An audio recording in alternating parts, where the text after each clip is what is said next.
Alrighty guys, welcome to part 2 of my video tutorial for how I'm working on basically how I color my comics and stuff.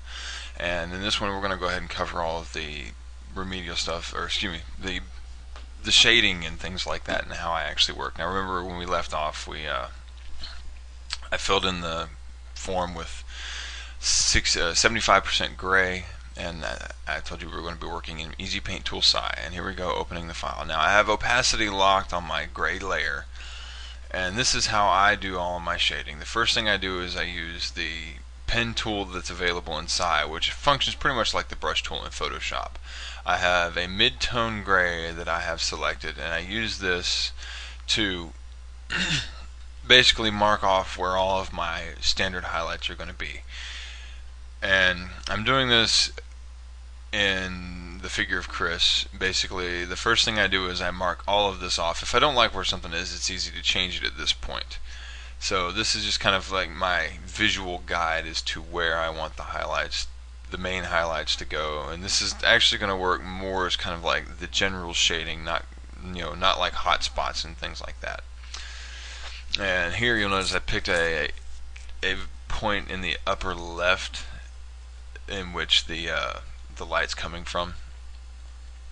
And the neat thing, reason I use SI instead of Photoshop is because the tool that I'm going to be using, which is actually the brush tool after I get done marking all of the territory off that I want to work all my highlights in, is because it blends more like paint as opposed to the fickle nature of the smudge tool. So I'm basically going through here, like I said, and I'm picking all my spots. And now I'm going to go ahead and grab that brush tool and start basically blending in the paint, which is what I'm doing now. And I always start with the face when I get my figures, mostly just for my own mental benefit, and I'll mark off stuff as I go. Now the reason I color like this is because I found it easier in my mind to focus on the value range in a picture as opposed to trying to pick colors from the color wheel or from the color picker in Photoshop. So all I do is I focus on my black and white levels to develop the shape of my figures, and it also allowed me to come up with a way to come up with pretty consistent value in light and shadow on my pictures. Now there are other ways that this can be done. This is by no means the be all end all. This is just the way that works best for me. Now I have been tinkering with this a little bit, and you'll notice here where I'm on the face, I've went ahead and I've gone back in and I've redrawn some of the spots to basically bring out a few of the curves on her face, the edge of her nose. This is, I usually will do this with the face and some parts of the body because I may not like how smoothly blended it comes off. I usually, once I get past the face, for the most part, most of my work is done more zoomed out. I usually, to the face and hair, I'll zoom in for, and after that I zoom out further so that I'm looking more at what the piece is going to look like closer to completion. Basically the overall look and shape of the piece, the form of the characters, and if it reads well, which is good because you got the navigator in the upper right, which allows me to see kind of an at a glance of how well this is done. Now I'm trying something different in this too when it comes to the frills on Chris's hat and dress. I actually had to pick something different to work with because it was a texture that I've never actually colored before, so there was a little bit of experimentation in how it needed to be done. So what I wound up doing was basically playing with the way that I do the highlights, because I work from my darkest to lightest, which is kind of weird. Most people usually that I've seen work mid-tones and then do a dark range and then a light range. It's just always been easier for me to just grab my darkest tone from my shadows and carve everything out of that. That way I'm not having to jump back and forth between light and dark. I'm just constantly working to a lighter tone.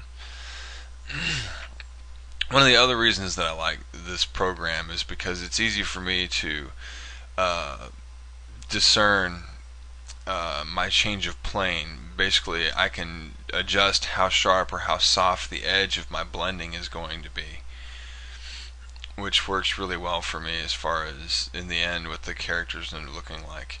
And I'm only going to shade one character in this video, that way you guys don't have to suffer through the nightmare of me shading both of them. And here we go with the frills. Basically, here's what I did with the frills on the dress. I went through and I did just kind of a general shade, and then I started. This is where I was talking about the brush tool differs from the way Photoshop's works, because it'll pull whichever color, but it focuses on what my color is selected. I have that mid-range gray selected, but I can pull that darker gray up into that light gray. And what I've done afterwards is I went back to the pen tool, which is just an undiluted version of that gray color that I'm just speckling over the top of it to give the frill a little bit more shininess.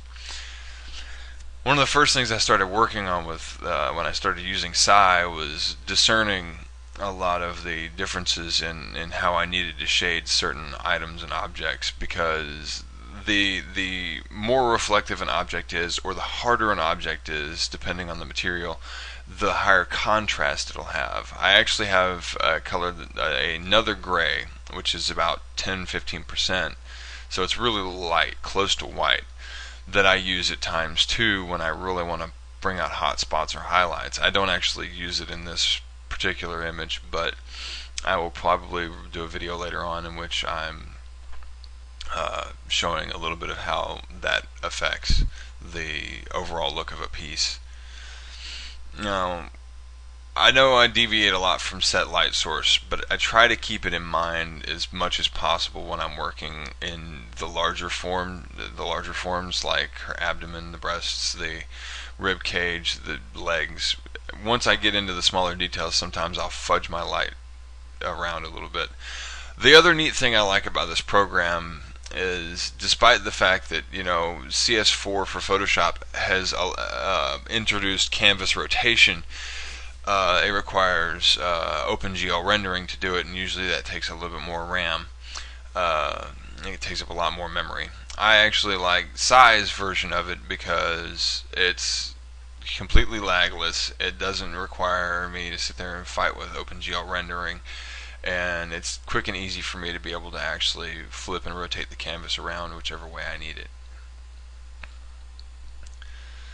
Now, there are some finishing touches. This is the primary part of my shading, but there's some finishing touches that I actually threw onto this in Photoshop, and when we get to that video, you'll see what I mean about. Basically, this is a general guideline for how I work. It is by no means what I would call always finished.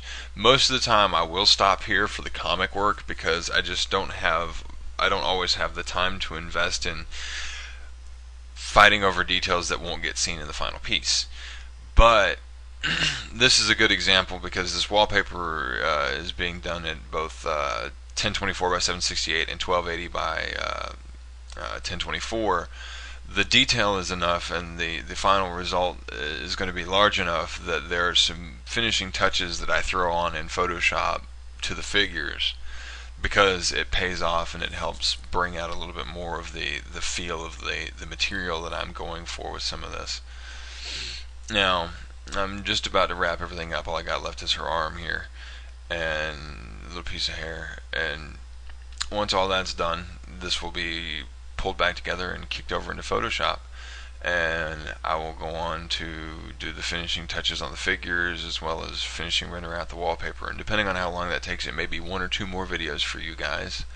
I hope this little insight into the way that I work has helped you guys, maybe given you some ideas. But like I said, the biggest thing is value of light and shadow is one of the fastest things you learn, and one of the first things you learn when you go into any art school, art class. That's basically the principle I applied here. You guys enjoy. We'll see you next time.